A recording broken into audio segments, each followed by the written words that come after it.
Every day we come more to realize the importance of a balanced approach toward living. At this time, nearly everyone is off on some kind of a tangent.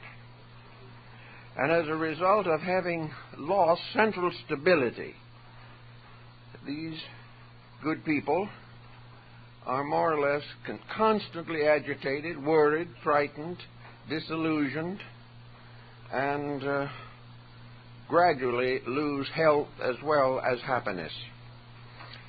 The answer seems to be a diversification of activities. We are now being educated to specialize. In the next 20 years, we probably will produce 10 or 15 million commuter operators. We'll have computers everywhere. We will have the individual training for this from infancy. And by the time it is proper for him to go out and establish a home or raise children, he will be at a hopeless disadvantage. He will not know anything about the normal processes of living. This same problem is present in most of our educational institutions. They are all built to produce specialists. They are produced to increase the depth of knowledge in some given field. And it now takes many, many years to complete a basic education in a highly specialized field. The individual who is looking for a doctorate will be lucky if he graduates in his 30s. In the older days, things were quite different, and in some ways more reasonable. Back in the days of Greek learning, education was largely in the keeping of a few professional teachers who fulfilled all the chairs of their students' needs. These teachers were persons widely acquainted with the processes of living. They were teaching the individual how to become useful without becoming hopelessly indoctrinated in something.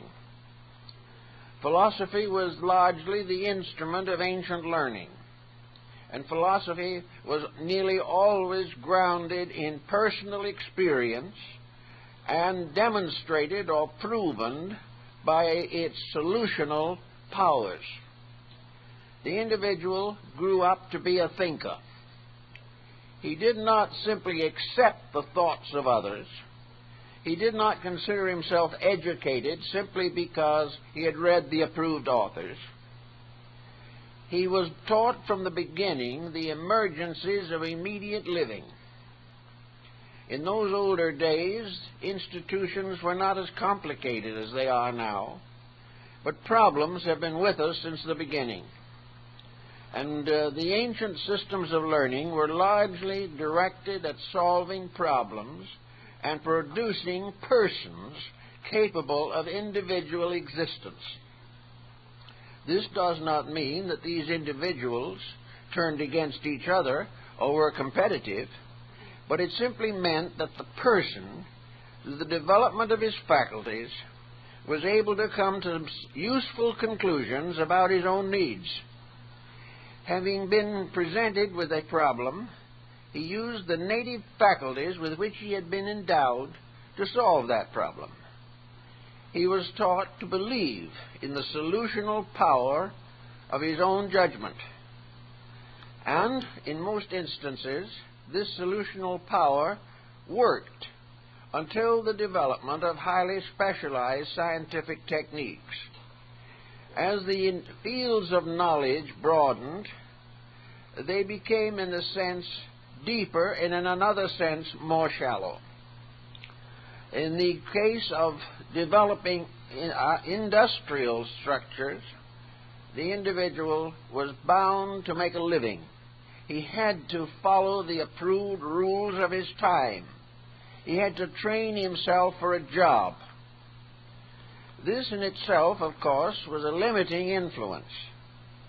And the more precarious his economic situation, the more intensely he specialized his abilities, striving always for an excellence in some field. Now in the 20th century, we have an almost incredible diversity of activities. These activities are not any longer simply jobs. They're careers. They're lifetime dedications.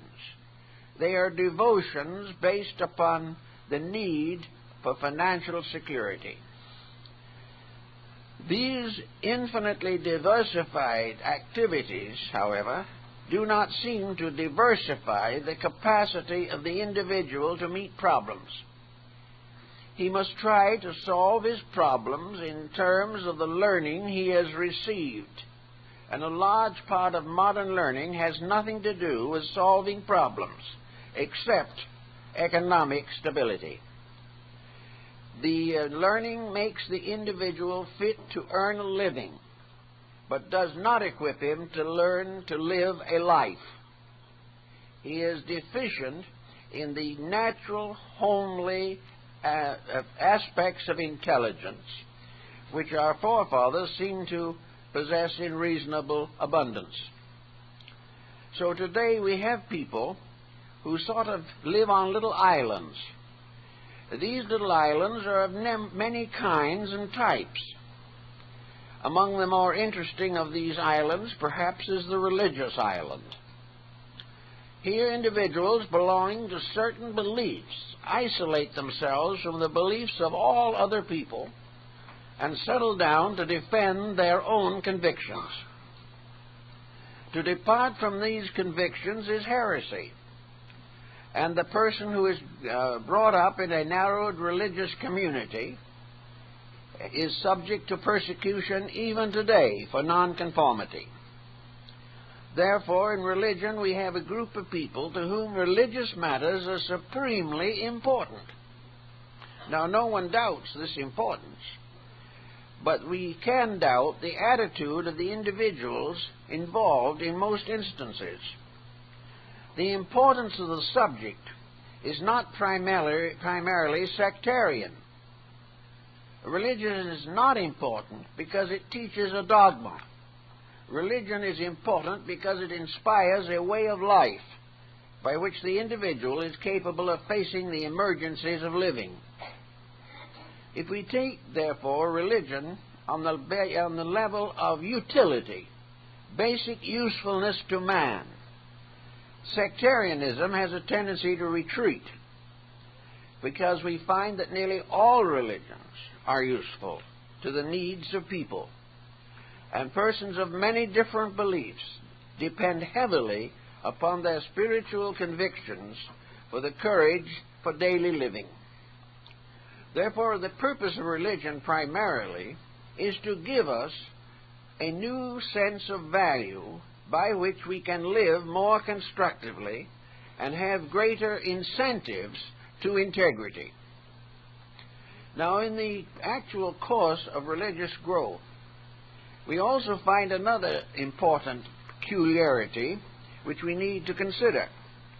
One of these special points is that the individual has gradually allowed religious attitudes to dominate secular living without moral conviction.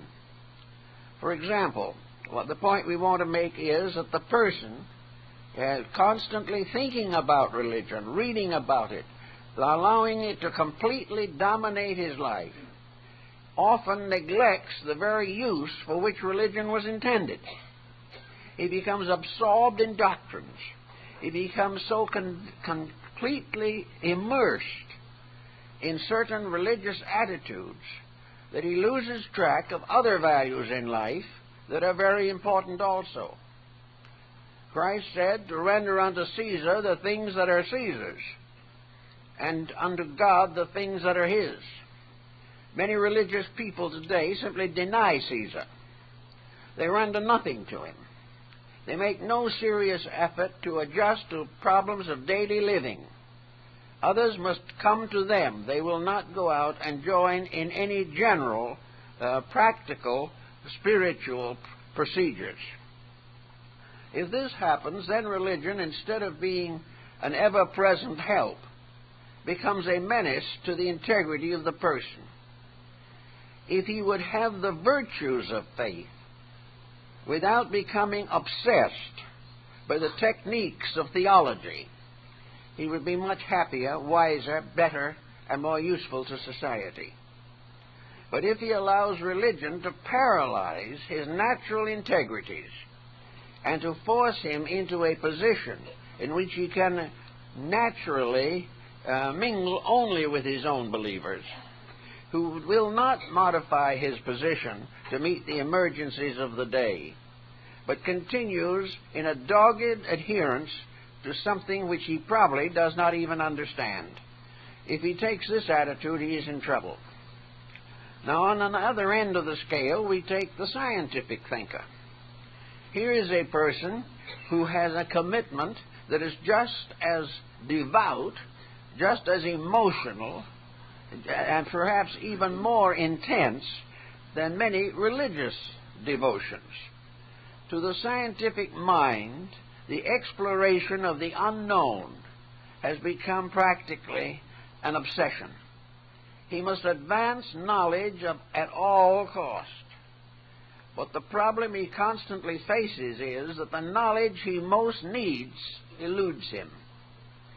He can find a great deal of interesting information, but the type of knowledge which would enable him to live well in his own family is not always available.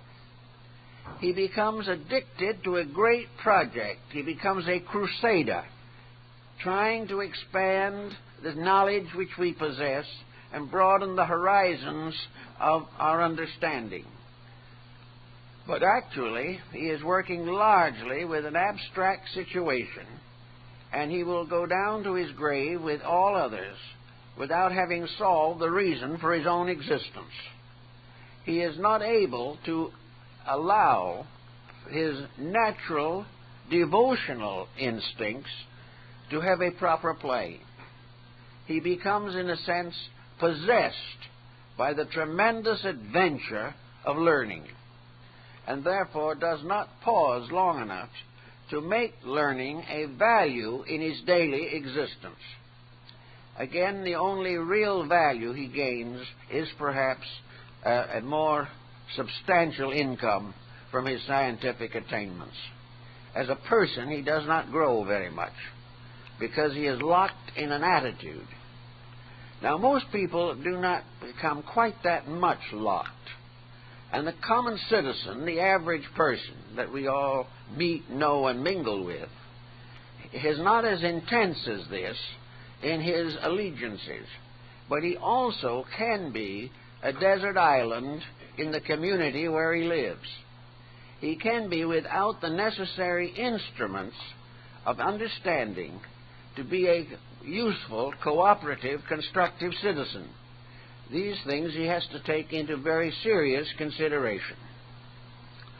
Now, we may say, for instance, that a person comes home from work and is tired and has earned a living, paid his bills, or found out where to borrow enough money to pay them temporarily. And what does he do? He probably settles down in front of the television to forget it all. He wants relaxation. He wants release from pressure. He wants to get away from the utilities into something which he hopes will prove an interesting avocational outlet. If he is at all intelligent, he will realize that he is sadly mistaken, that he is not getting any outlet, that he actually is building more and more nervous tension into his system, that he is learning nothing that is important to him, and he is suffering greater tension shocks than he would in the ordinary procedures of his daily business life. One other point is very important. Most entertainment is imaginary. Most entertainment is a form of propaganda. It is dedicated largely to creating an audience which is best held by shock and stress. Many persons listening or watching, come to the conclusion that they live in a world of corruption. Practically every decent value fades from their minds because of the hypnotic influence of fiction. The stories that they're seeing, even if partly historical, have been completely enveloped in a kind of salesmanship. These events have been dramatized, exaggerated, or even misplayed in order simply to hold audience attention.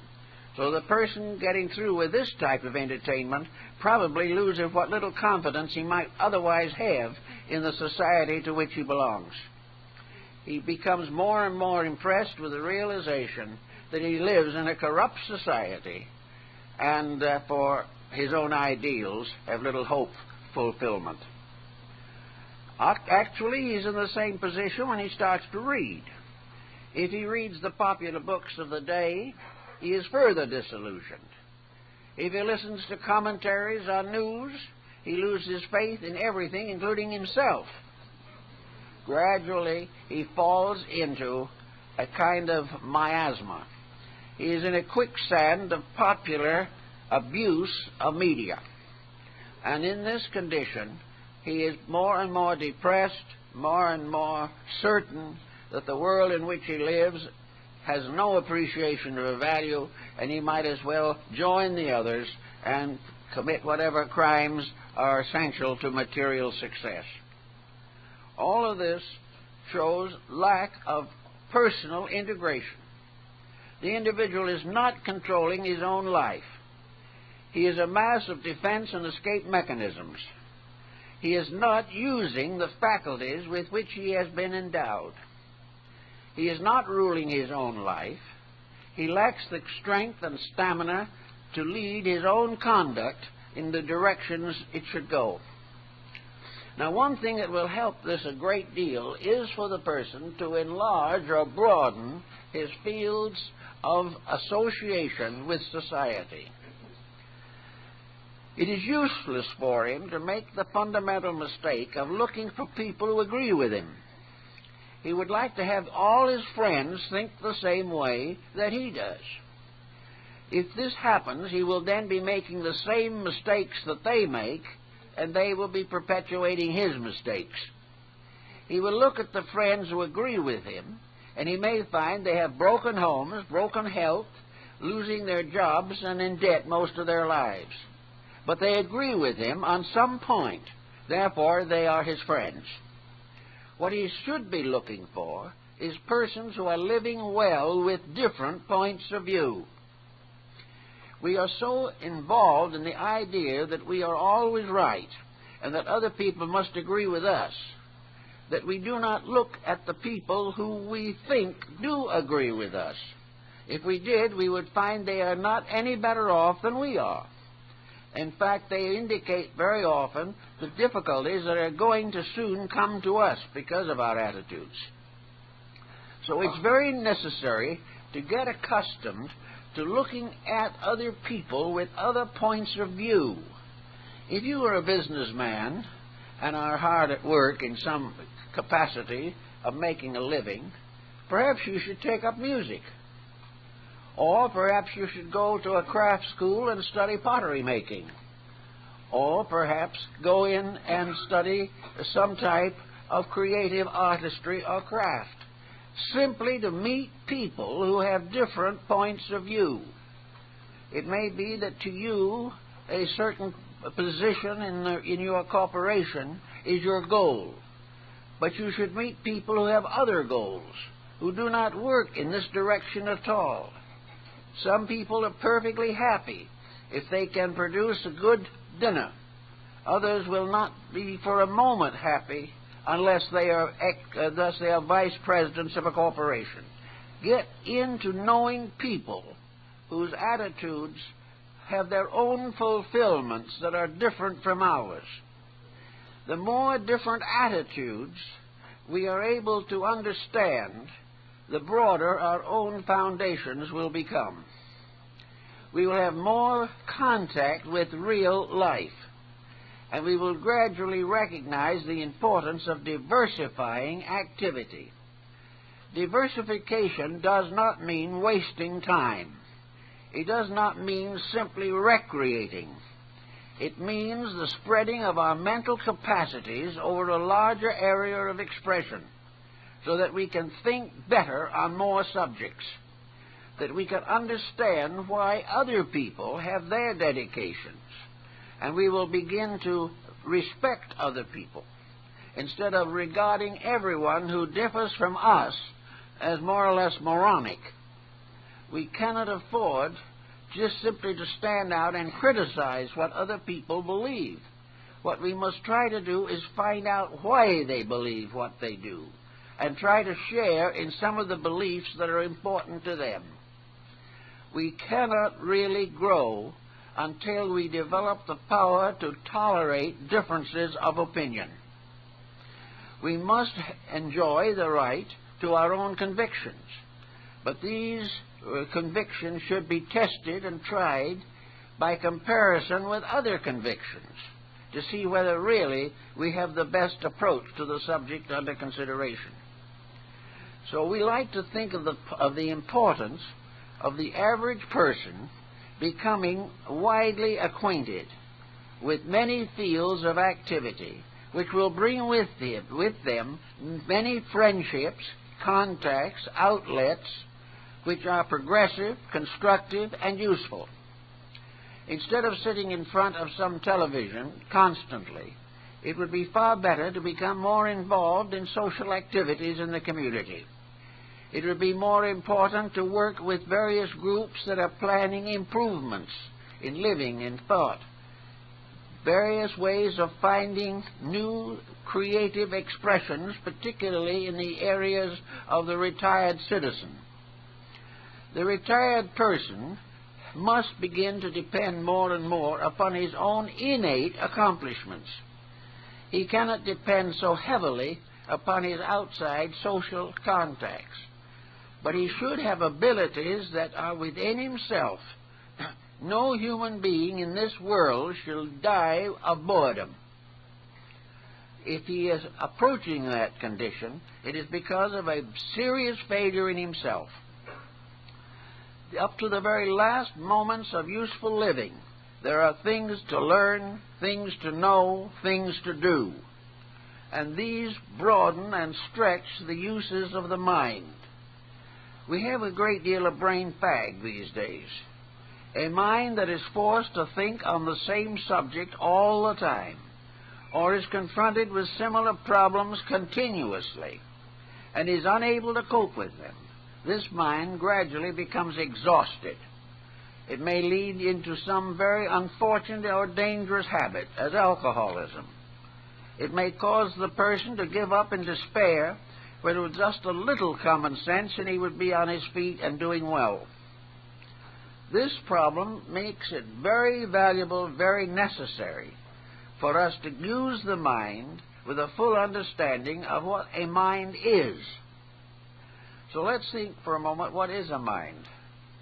A mind in action, and not in principle, but in action, is an instrument for the gaining of information and the application of this information to the problems of daily living. In other words, the mind is a machine that takes the various testimonies of the sensory perceptions, subjects them to reflection, and upon reflection builds an attitude toward life. This is a very important procedure, and we are all involved in it every single day. Every moment of life, something is coming into the mind, some new experience, some new point of view, a new problem read in the newspaper, a little problem heard from the neighbor over the fence. These things are coming in constantly. Also, through our natural contact with life, we watch people. We see them. We know what is happening to them. We look at the large pattern of the community in which we live, and we see how people live and think, the problems they face, and the various escapes which they try to use to get out of their responsibilities. The mind, therefore, is an organizing, ordering power within us. It used to be represented by an old gentleman who was called a philosopher. And the mind is capable of being the teacher, the ancient teacher within ourselves. Ancient because it has been here since the dawn of time. The mind, therefore, can give us the information we want if we ask for it. Even a computer will not give us information unless we feed in the necessary data.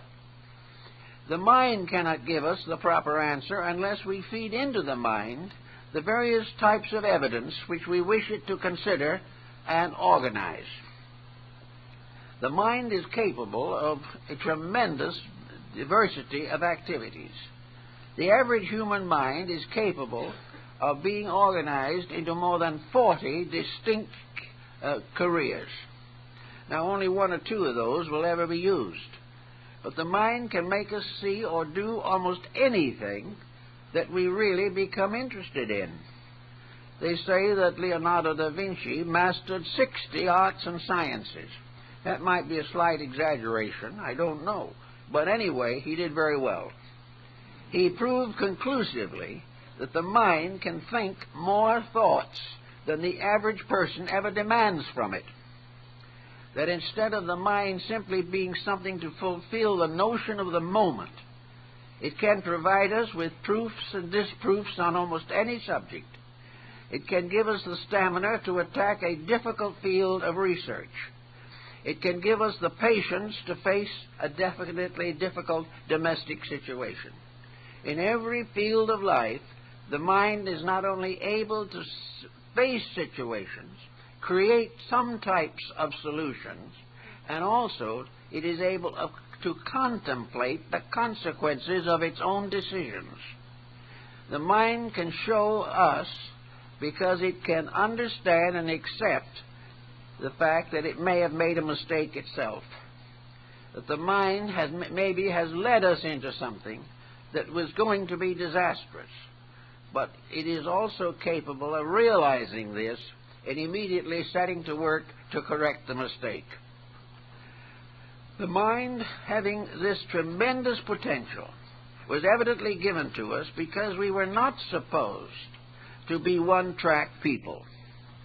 We were not supposed to live completely on one field of endeavor. Out into the larger society to which we belong, we see that mind and nature and the divine plan have divided us into countless nations, races, beliefs, philosophies, arts, crafts, sciences, and industries. It has diversified our world and has produced within our own human existence specialists in all these fields. Now, these people were not born specialists. Some had special aptitudes, that is true. But most of them finally developed their specialties as a result of specialized education.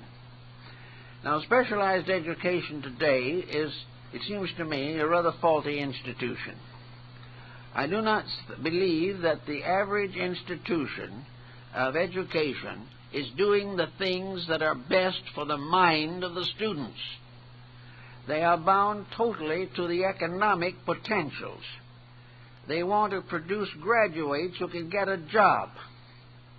They want to help to satisfy the ambitions of young people who would like to start at the top and believe that education will give them a better chance to advance towards a higher estate.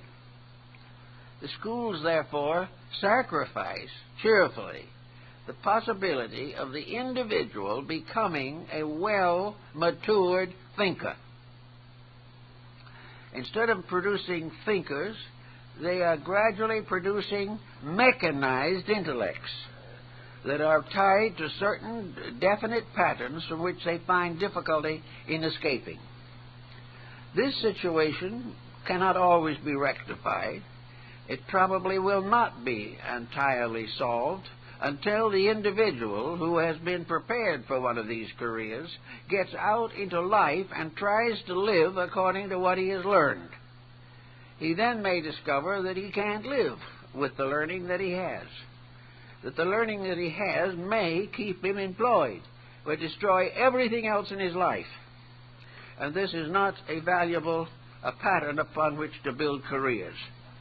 The purpose of a good education is to make the individual sensitive to all forms of improved knowledge. It should make him appreciate all kinds of things that he very often does not give a thought to today. I know a lot of people, for instance, who consider themselves well educated. You suggest that they'd like to go down and visit an art gallery, they look at you as though they thought you were mad. Why should they look at an art gallery when they can stay home and watch a football game? The meaning of art is simply missing. A foundation for art appreciation should have been a part of education. It might not be the major part if the person is looking for a career, but it should have been encouraged. And at the present time, the Massachusetts Institute of Technology is functioning with humanity courses. It is setting in appreciation courses for fields entirely apart from science, because the scientist who has nothing else will end up by being a bad scientist. He is becoming too narrow, he is becoming too unscientific in his way of advancing his own scientific knowledge. So we find people with no appreciation of anything and proud of it. They are glad to have everybody know that they have only one interest in life.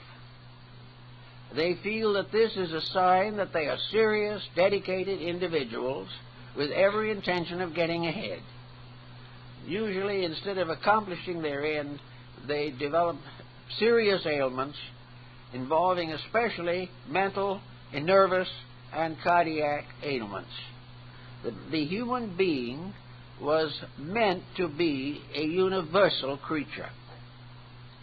The human being was intended to be able to express all forms of skills and knowledge. And just as there are 50 or more major professions in which man functions at the present time, so all of these professions are within himself. The potential to appreciate, to understand, to sympathize, to realize, all these things are parts of knowledge. But we are neglecting these parts in the desperate effort to become opulent in a materialistic civilization. Now we have the problem then of the money. The individual with the education that he now has goes on, he becomes expert in his field, he may become an Einstein, or he may become a great financier. But I think it's rather interesting to remember that Einstein also played the violin, which was quite a little ways from his scientific interest. But it was an indication that he did have some type of artistic expression, something to break up the tremendous intensity of mathematics, which might otherwise have prevented him from ever being a constructive member of society. He had to have this type of progress. Andrew Carnegie once said that every man should live rich and die poor. He should dispose of everything that he has as he gets older, seeing that all of his possessions become part of a community asset. And for this reason, he created libraries. He also created the Carnegie Institute and many other charitable, philanthropic, and educational institutions. It was his sincere opinion that every man should die penniless. Otherwise, his life is a failure. And of course, the most terrible mistake he can make is to die rich and leave it to his children. But everywhere in life, there are things to be done. You will find also that many autocorrectives creep in. On occasion, we find cases where powerful financiers have also become great patrons of culture. Example here in our own community was Huntington, a businessman up to the neck, but also a person with a basic appreciation of values or beauty, who was determined to leave something behind that would be of value to the society to which he belonged. Now, we can't all do these things, but we can all so live that we make diversified contributions to the well-being of each other. We can not only help individuals to be practical, we can help them to be kind. We not only can help the individual to be devout and to have a good religion, but we can teach him to respect the religion of other people and find joy in the spirit of religion rather than in its letter. One of the things we have learned lately is in the problem of the missionary field. The missionary field has two great programs at the present time, one of which is valid and the other is doubtful. The valid program is that the power of the missionary field to assist the survival of underprivileged people and to take care of the physical needs as far as possible of the victims of political tyranny. But if the missionary field limits itself to the point that those it helps must accept its theology, then we may be in worse condition than we realize. Because most of the people to whom the missionaries go have had or do have a basic religion which is morally and ethically similar to their own. The problem is to help these people to have the chance to live their faiths, because by so doing, it becomes unnecessary for us to completely rebuild a religion from the ground up. We can simply take the faith the man has or the woman has and build upon it a proof that that faith is justified, and that in somewhere in the universe, the principle of love which dominates all religion is active in different creeds, different institutions, and on different theological levels. It is very important to get this broadness into things. Now, on the other hand, broadness without some form of mentation to support it very often can become very sloppy. I know one man who has been trying for years to be broad-minded enough to accept certain, we might say, post-impressionistic art. He has never really been able to love some of the peculiar drawings and so forth which cause certain experts to go into ecstasy. It looks pretty terrible to him. Now, he is faced in a problem. Is he right? Is it an atrocity? Or is he simply unable to understand something that is strangely and fantastically beautiful but does not look that way to him? The answer in all probability is that if it doesn't appear right for him, it isn't his. It isn't the thing that he can do. There's no reason why he should force himself to enjoy something that is not enjoyable simply because it is popular, or because it has a few highly technical critics supporting it. Therefore, the person must have within himself enough mental courage, mental determination, to decide for himself what is good and what is not good. And he should not permit popular opinion to destroy his own sense of values. He must try constantly to live in accordance with the creative and constructive instincts in his own nature. But how will he judge beauty? How will he know whether art is good or not? How will he know whether music has a future? How can he tell the difference between that which is a passing fad and that which is part of basic progress for humanity? Again, it's only his own inner life that can tell him.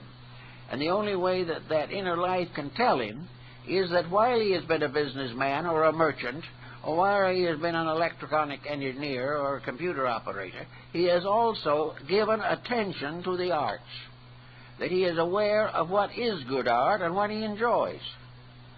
He will not, therefore, be forced to build a solution without any knowledge within himself. Everywhere, I think, the essay of Plotinus on the beautiful is useful. Beautiful is that which ennobles. If the individual seeing it is not a better person for having seen it, it isn't beauty. The dictionary says that beauty is an idealistic, constructive thing, that it represents harmony, that it represents integrities. Even by the dictionary definition, it should be possible to determine what things are beautiful and what are not. But that which is repulsive to the inner life of the person is not for him.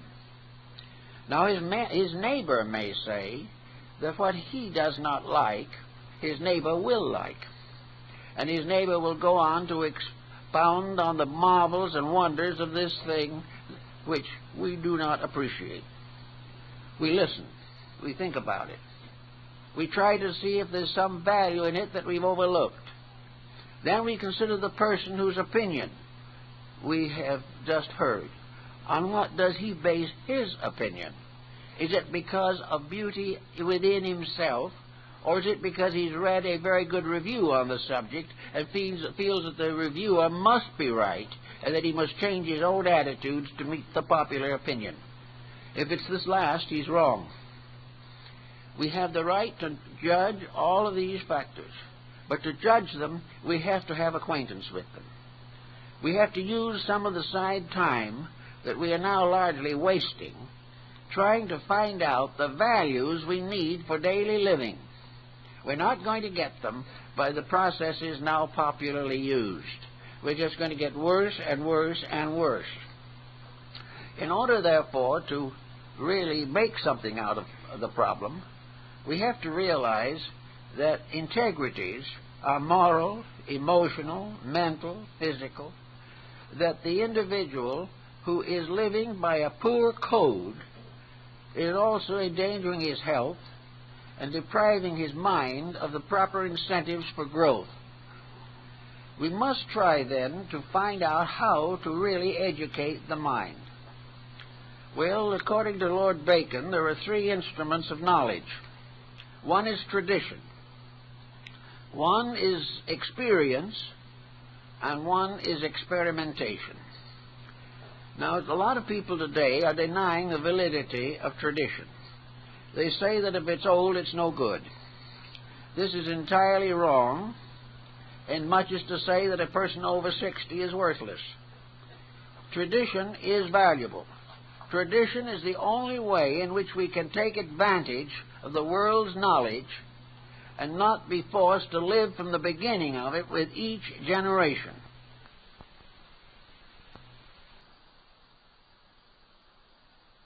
We will realize that these faults and these virtues are still functioning within ourselves, just as surely as they did in the age of Pericles.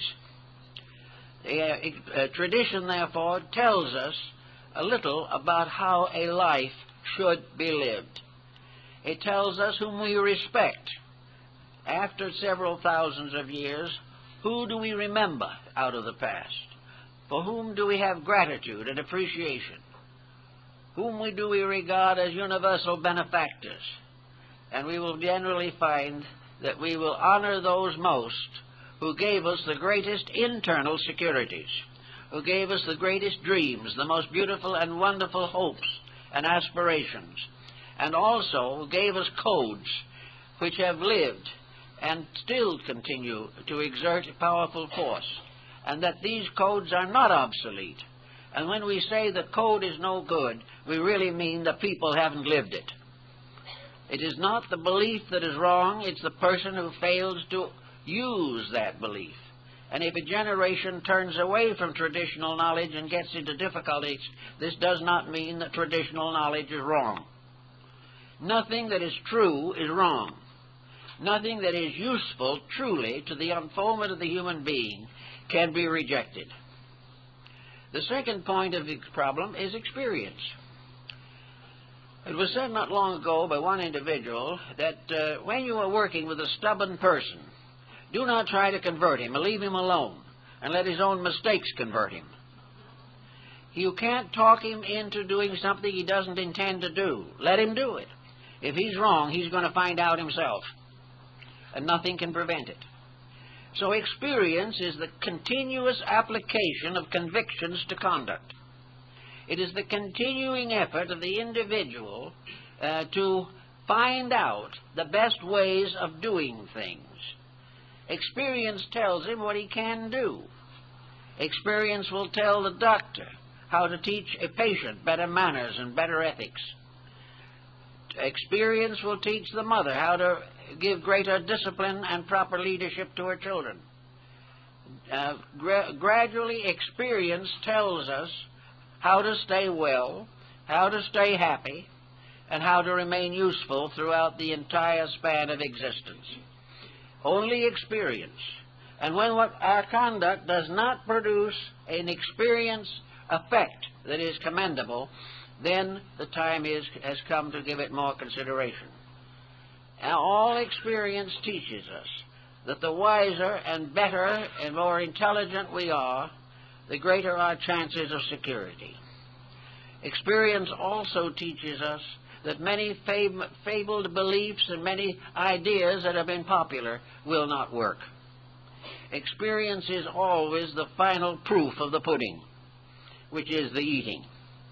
Experience is the problem that comes to us every day, and it was for this reason that Pythagoras made such emphasis upon the importance and the integrity of watching the consequences of daily experience in conduct. Daily experience gives us the skill to determine that which is useful when the time comes and we need that information. The third instrument is experimentation.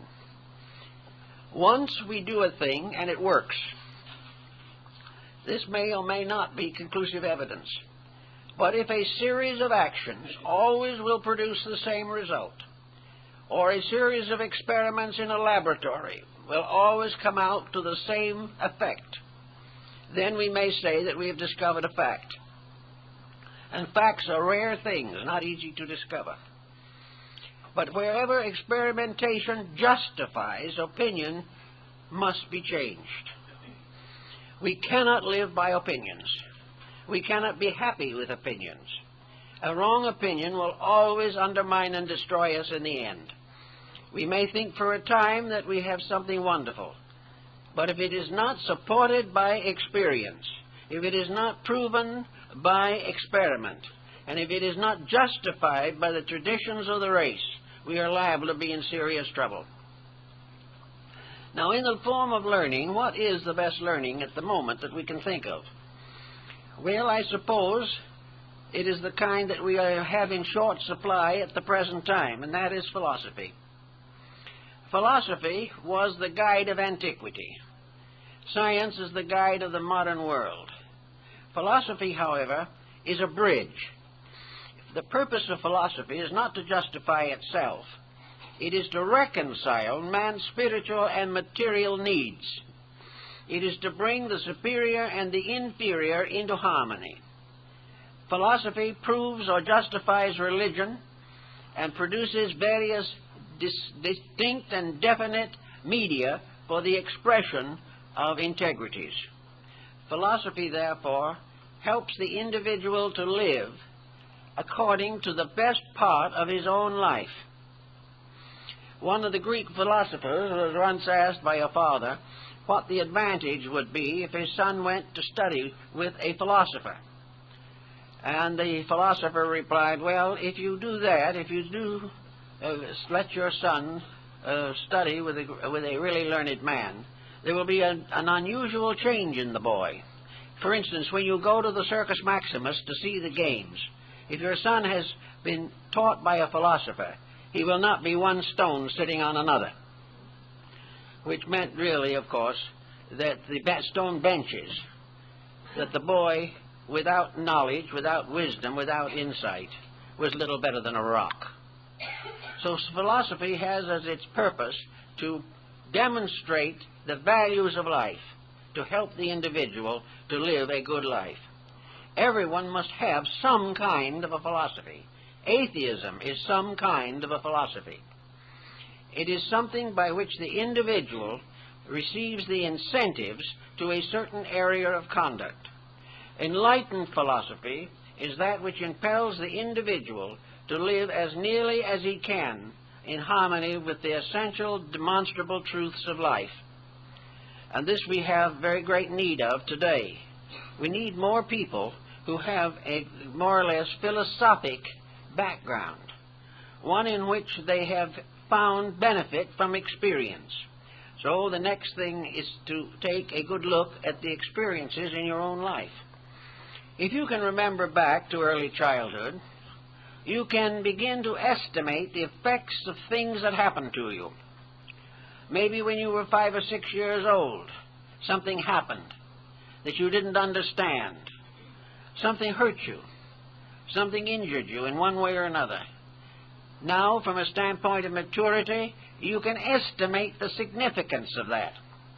I know several cases in which a person, having passed through an unfortunate or tragic circumstance in early life, has carried the hurt of this all the way through to the present time.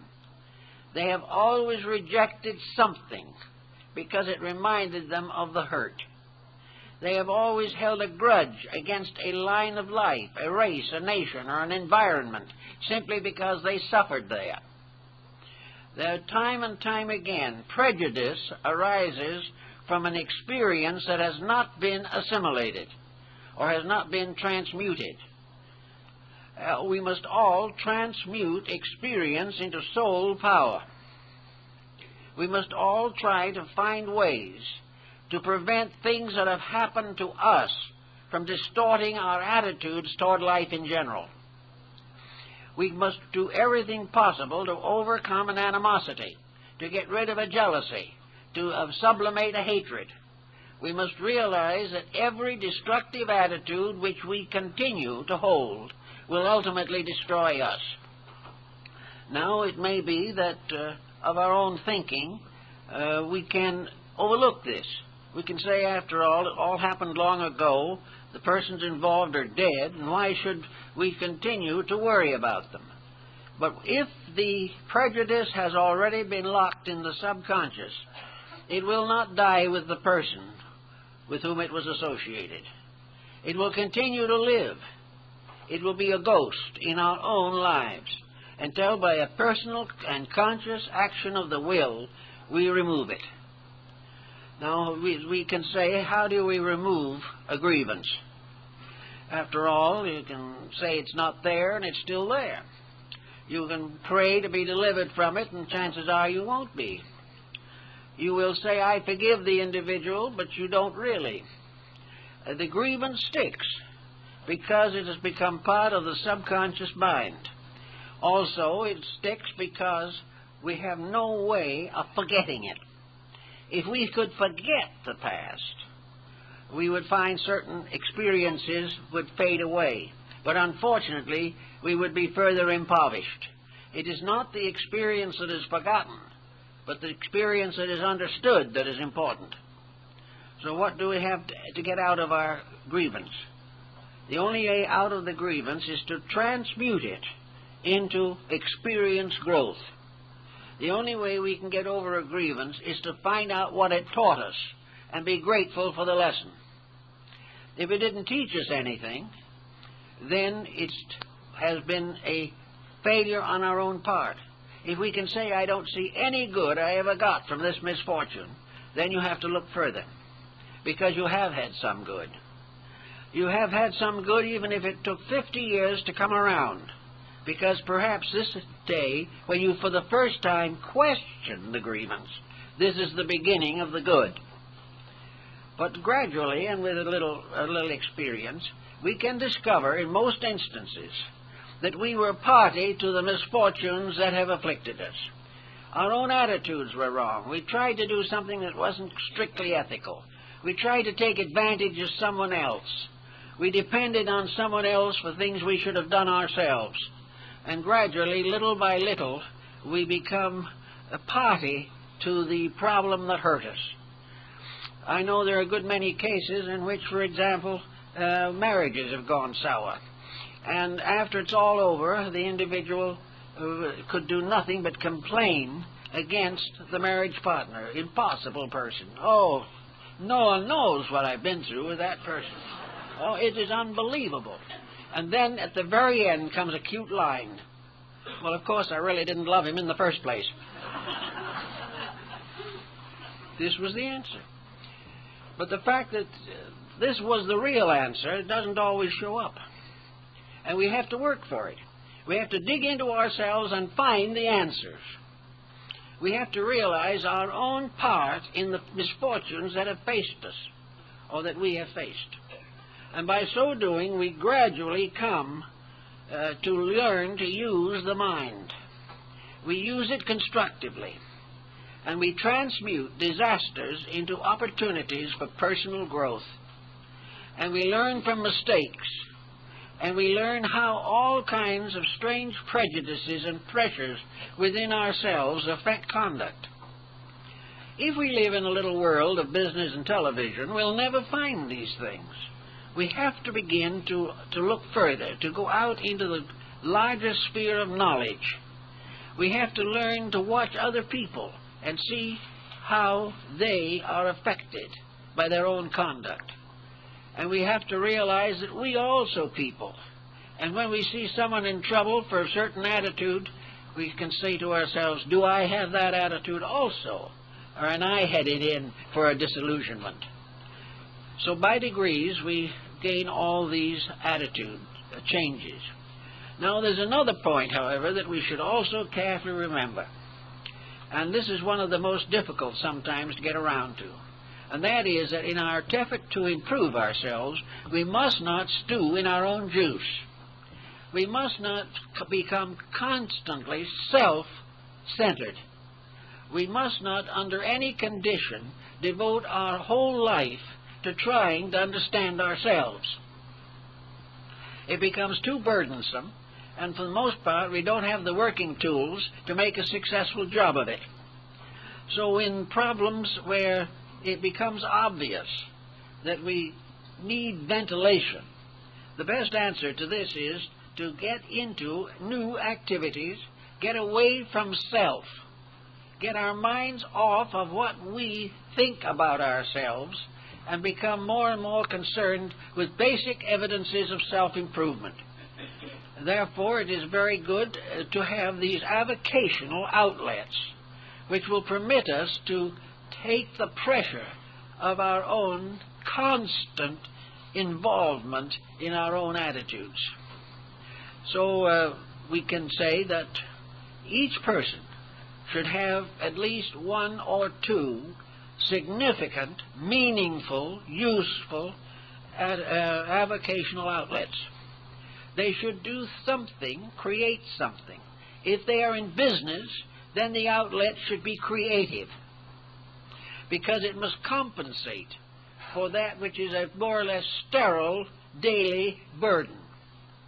If, however, the nature of the person is highly artistic, and they have featured that all their lives, then it is most likely that they will need social stability, that they will need to develop stronger moral integrities, and that they will find it important to be more practical in their daily living. The artist, therefore, may find it good to go into social service work, or something working with young people, something to get the individual out of his own field, but into a compensating field to balance his own intelligence, so that he is working with a new group of faculties within his own mind. It is also very important that these faculties should be constructively used. I know a case of a person who, for many years, was a housewife. No more, no less. Always, however, down in the depths of themselves, they had a desire to create something, to be creative.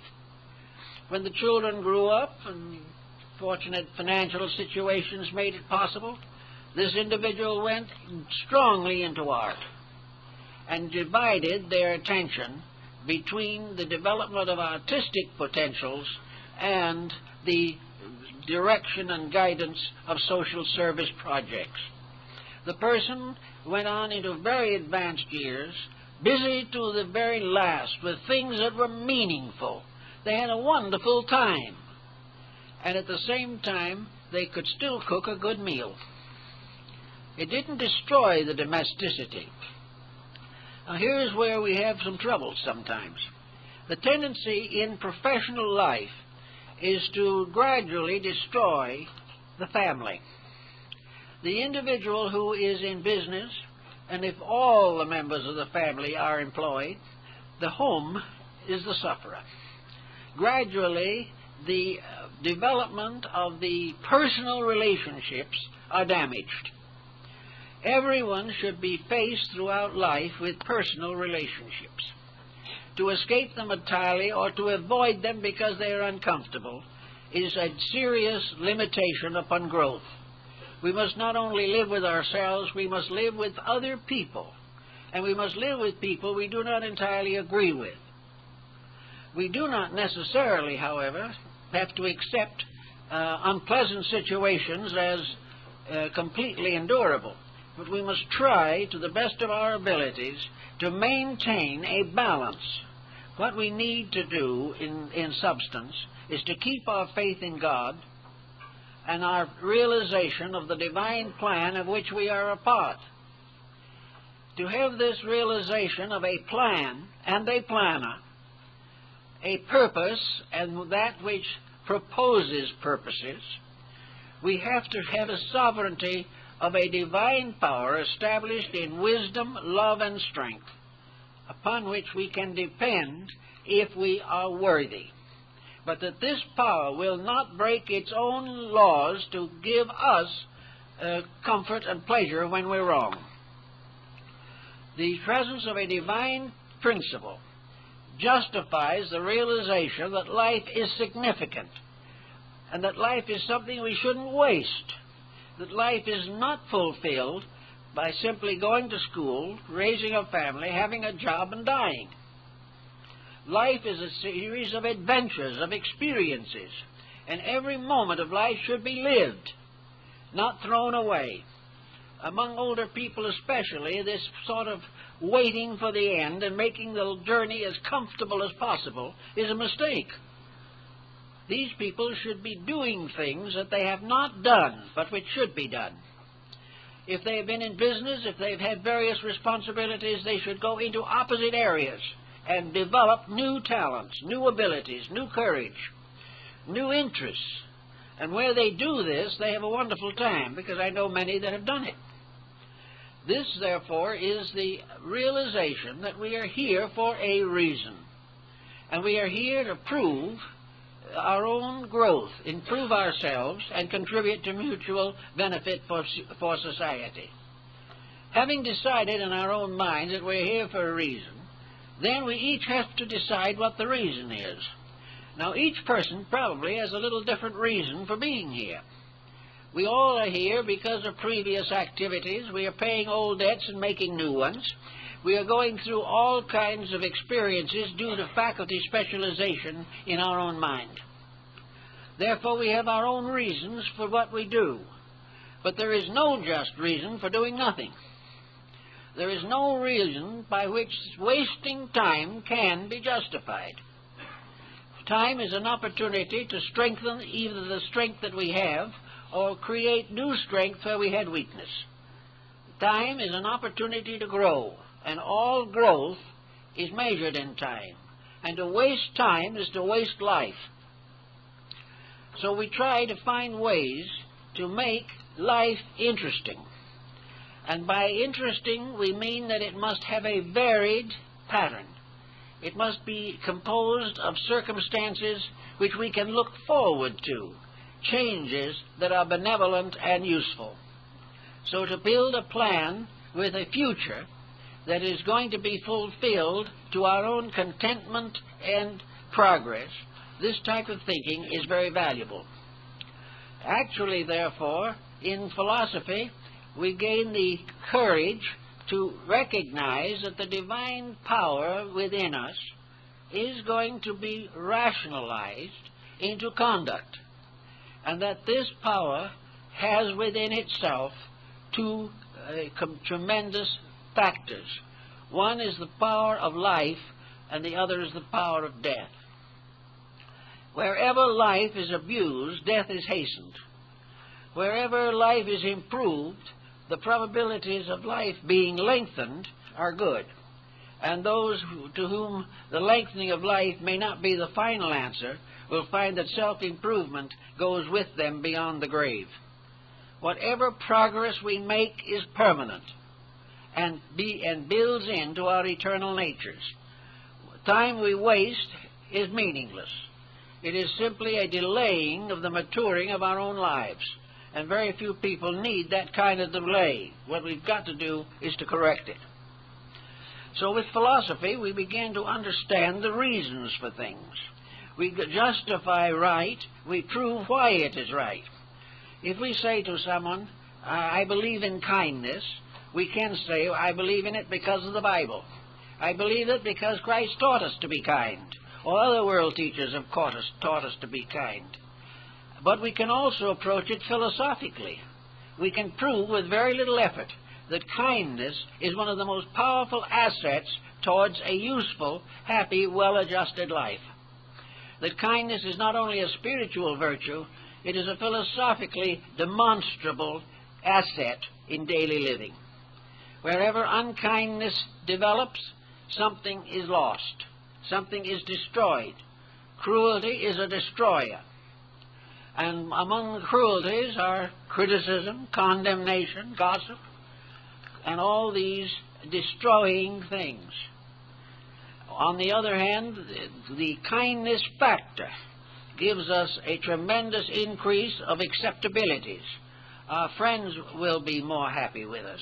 We will find more cheerfulness and calmness and beauty in life, because what we have ourselves, what we radiate, also affects like a light the environment in which we live. Now we come down to one of the most common and practical problems of all, and that is the effect of all these activities upon personal health. We are all desirous to be as well as possible for the span of time we are here. And we also know that there are cases in which a miserable character temperament can go on to be 110 years old. We cannot say always that the good die young. We cannot say that the evil all die young. But we can say with certainty that wherever evil conditions exist, the individual may be still physically alive, but he is dead as far as values are concerned. He is like the man of whom it was said, he was dead, but he did not know enough to lie down. Anyone whose life is destructive, critical, and is contributing nothing to the common good is already dead. And nature is going to work on him. Nature will produce a whole series of psychological ailments that are peculiar to persons with poor dispositions. These psychological ailments are fretfulness and irritation, criticism, condemnation. All of these elements all add up to a neurosis. And a neurosis is something that can be diagnosed. A neurosis, however, can never be successfully cured by medication. Why? Because the use of medication is an artificial means of trying to accomplish what the person should do himself. Nearly all hypnotic drugs and sedations attempt to substitute for an individual who is unable to be quiet of his own accord, who is unable to be patient or to clear his mind of problems which perhaps are not very real at best. But drugs cannot do this. They numb or dumb the quality for a moment, but they also destroy the life in the end. So the person who is inclined to sedation will find tranquility resulting from faith and affection, the best of all tranquilizers. He will find that when he is at peace with himself, he will not require neurotic pressure ailment treatments. He will be able to live his own life in a quiet and peaceful way. As he goes along, of course, a cranky disposition and the loss of friends and all this type of thing can gradually undermine the normal, pleasant pleasures of life. They can hasten attitudes or conduct patterns which will produce sickness. They will also have a tendency to lower blood pressure, in some cases to a dangerous point. They will destroy and imbalance the endocrine system, and they will make marked destructive changes in blood chemistries and body functions. The nasty disposition is murderous. but instead of murdering other people, it is murdering itself. So everyone who has faults and criticisms and condemnations lurking in their nature will do well to try to root these things out by using the mind not to deny the existence of these conditions, but to transmute them into experience growth. Every fault is a lesson that must be learned. When learned, that lesson advances the eternal nature of the person. Every victory over the limitations or corruptions of nature are recorded or is recorded in the permanent pattern of man's achievement. Therefore, try to balance off, try to increase activities and interests. One reason people come to me and tell me about is that those who live too small a life are the ones who gradually develop most of the unpleasant infirmities. And very often they are defending these infirmities. They are making certain that people realize that these narrow lives are, in a mysterious way, especially blessed. There's something wonderful about being a neurotic. And sometimes other people really accept it as wonderful. But it may be a victory of the morbid over the normal, but it does not add anything to the permanent character of the person. Anyone who has a tendency to exaggerate the desire to escape contact with society is doing so because of ignorance. They do not understand society. Also, these people who don't understand are the ones that very often pass judgment upon everything. A person who has never done anything themselves always gives hearty advice to everyone else, and advises things that have never been tried and won't work, because they do not arise from experience but from prejudice. So a person who retires into themselves because of prejudice against worldliness is in trouble. It is far better for a person who is really religiously inclined to get out and work with constructive activities. According to the good book, the Lord created the world in 6 days, and on the seventh day he rested. Now, according to our way of thinking, the works of the world are done in 6 days, and on the seventh day we are all supposed to rest. Of course, under the present tensions, there's very little rest on the Sabbath, but at the same time it is assumed that the seventh day is a day of rest, and that in our lives each of us should have 1 day of quietude out of each week. 1 day of peace and consciousness and understanding and insight, joy and secret benefits. That is a fair and proper separation. But when we try to make every day into a Sunday, then we're in trouble. We have 6 days in our own lives to get out and do things.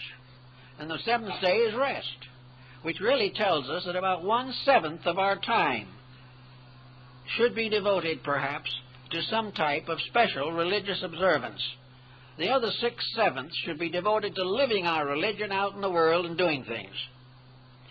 We should be able to prove our faith in our labors and not in our isolations.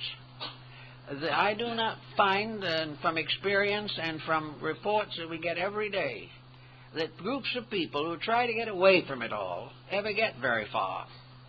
We find that if 4 people go off and form a group by themselves, there will be civil war within 6 months.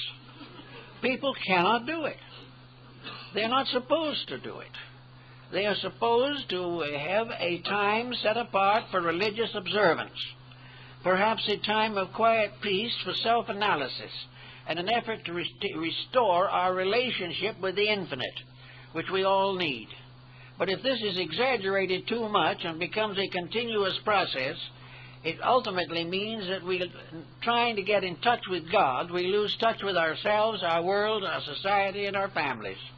We have to be practical in these things. And that means that most of the time, if we are not gainfully employed, because we have to be, We should be usefully employed doing things that help. For after all, the highest form of the religious life is service. There is no form of religion that is a substitute for serving each other in the name of the divine love. Just to love ourselves, love a few who agree with us, or go and constantly pray for divine insight, these things never have worked. The thing that works is to make a continuous religious experience out of practical usefulness, to go out and help other people in trouble, to go out and spread knowledge and help, to bring joy to the young, consolation to the old, and to constantly build into our own lives and hearts the joy of bringing joy to others. This is really the beginning of our religious life. It is the most important part of it. And without that, we are not very useful. To do this successfully, it is necessary for the person to mingle with other people, to gain insight into their interests, to learn arts, crafts, and trades by which we can create a link with other people and advance every type of useful knowledge. The first person who comes to us may be a bricklayer. The second may be a schoolteacher. The third may be a disillusioned minister. The fourth may be an artist who is having trouble with his techniques. Another is a broken home. Another is a child without parental guidance. All of these things come to us. And those things that come to us, we must meet. And the only way we can meet them is to understand life ourselves, to know how these people feel, to know what they have gone through, to know the problems that press upon them. And knowledge is based upon experience and upon facts. Therefore, if we really want to serve the spiritual mystery of life with full hope and full devotion, we must become as learned as possible in the practical services of each other. We must all have some way of contributing to the common good. And this is the basis of our happiness, it is the basis of our health, and it is the basis of our religion. Religion is finally and inevitably the continuing reminding of ourselves and others of the divine love and the divine plan. Religion is not something that is limited to a church. Religion is something that is unlimited. It is useful in every part of life. And the greatest sermon, the greatest meditation, is that which is devoted to the service of others. So in kindness and in service, and in a generous forgetting of ourselves in the name of God, we may find what we seek. For if we try to save our lives, we shall lose them. But when we lose our lives in the service of God, we have life everlasting. And in our service is our religion. In our service, we use everything that we know and can learn, and we learn more every day so that we can be more useful. Realizing that the highest form that we have of religion is service, and that service demands the greatest possible area of personal experience. We must know all we can about as much as we can, as many different circumstances. We must view them all with patience, love, kindness, and thoughtfulness. And we must be prepared to meet the needs of other persons on their grounds, not on whatever prejudice we may have. So by becoming useful people, becoming pens in the hands of the ready writer, we serve others. We unfold our own religion, and because of our instinct to help others, we become more universally learned for our own good. The more we learn, the more we can live what we learn, and the more we share it with others. This, in fact, is the importance. We must diversify because we must serve. And the more different areas we have to call upon of knowledge, the better we can serve. Well, I guess that's all for today.